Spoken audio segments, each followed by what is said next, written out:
राज्य शासनामार्फत धान उत्पादक शेतकऱ्यांना त्यांच्या उत्पादित झालेल्या धानाचा बोनस म्हणून प्रति हेक्टरी 20,000 रुपये जाहीर करण्यात आलेला होता। त्यानुसार कमाल मर्यादा ही 2 हेक्टरपर्यंत राज्य शासनाने 40 लाख रुपये ही प्रति शेतकरी म्हणजे त्यांना उपलब्ध करून देण्यात येत होती। यामध्ये सालेकसा तालुक्यामध्ये आमच्या मार्केटिंग फेडरेशनच्याद्वारे एकूण 16 खरेदी केंद्र कार्यान्वित करण्यात आलेले होते।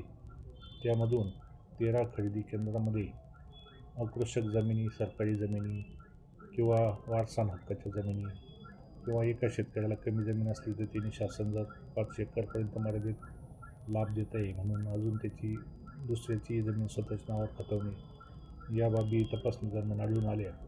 यामध्ये एकूण 13 संस्था होत्या। त्यापैकी जवळजवळ 11 संस्थांनी गुन्हा घडायच्या आधी 10 संस्थांनी आणि गुन्हा घडल्यानंतर एफआयआर दाखल केल्यानंतर एक संस्था त्याच दिवशी त्यांनी पैसे भरलेले असल्यामुळे एकूण 11 संस्थांनी या कार्यालयामध्ये ही संबंधित दायित्वाची जी राशी होती ती याकडे जवळजवळ 99,30,800 रुपये या कार्यालयास भरलेले असून 2 संस्थांकडून 79,74,800 रुपये अद्याप त्यांच्याकडून वसूल होणे बाकी आहे। याबाबत शासन स्तरावरून माननीय जिल्हाधिकारी महोदय यांच्याकडून तहसीलदारांमार्फत त्यांच्या संपत्तीची विक्री करून किंवा त्यांना अनेकदा नोटीसही देऊन आम्ही संबंधित रक्कम भरण्याबाबत तजवीज करीत आहोत।